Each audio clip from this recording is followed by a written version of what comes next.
রঙিন আয়োজনে বন্দরনগরীতে বরণ করা হলো বাংলার নতুন বছরকে, যার প্রধান আয়োজনটি ছিল সিআরবির শিরিষতলায়। গানে, নাচে আর কথামালায় আবাহন ছিল নতুন সময়ের নতুন প্রত্যাশার।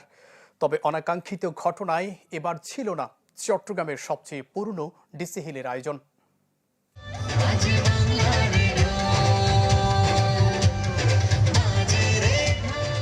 নতুন বছর, নতুন স্বপ্ন, নতুন আশা। নাচে গানে উচ্ছ্বাসে নতুনকে বরণের এই আয়োজন বন্দরনগরীর সিআরবি শিরিষতলায়। পহেলা বৈশাখের আয়োজনকে ঘিরে সকাল থেকে বেলা গড়ানোর সাথে সাথে বাড়ে মানুষের উপস্থিতি। দুপুর গড়ানোর সাথে সাথে উৎসবস্থল পরিণত হয় লোকারণ্যে। রং বেরঙের পোশাকে সেজে শিশু থেকে নানা বয়সী মানুষ যোগ দেন প্রাণের এই উৎসবে। আয়োজন ঘিরে শিশু কিশোরদের উচ্ছ্বাস ছিল যেন একটু বেশি।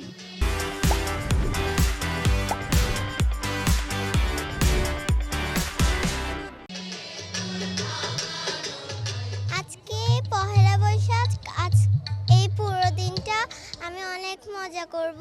মার সাথে এসেছি, অনেক ভালো লাগছে এখানে আসতে, গান করব আমরা আজকে। এই দিন আমরা খুব আনন্দ করি, বন্ধুদের সাথে ঘোরাফেরা করি, অনেক জিনিস কিনি। আজকের দিনটা ভালো জায়গাটাই আশা করছি, কিন্তু আগের বার থেকে এবার একটু আমেজটা একটু কম পাচ্ছি। সকালে তবলা, লহরী আর ভায়োলিন সহ যন্ত্রসঙ্গীতের মাধ্যমে শুরু হয় বৈশাখ বরণের আয়োজন। তারপর একে একে দলীয় সঙ্গীত, দলীয় নৃত্য, আবৃত্তি সহ নানা আয়োজনে মুখর ছিল সিআরবি প্রাঙ্গণ। উৎসবে যোগ দেওয়া নানা শ্রেণী পেশা আর বয়সের মানুষজন বলছেন, নতুন বছরে ঐক্য আর সম্প্রীতির বন্ধনে সমাজ ও দেশকে এগিয়ে নিতে চান তারা। প্রতিবারের মতোই আমরা যেন আমাদের সব দুর্গতিকে মুছে নতুনভাবে নিজেদের গড়ে তুলতে পারি, সমাজকে গড়ে তুলতে পারি, নিজেদের সংস্কৃতি চর্চাকে যেন অব্যাহত রাখতে পারি, সেই চেষ্টাই আমরা করব। সবাই একত্রিত হয় এই দিনেই, মানে পরিবেশটাকে উৎসব মুখর করে তোলে, এটাই আমার কাছে মানে খুবই ভালো লাগে। বাঙালির একটা আবেগ, একটা অনুভূতি।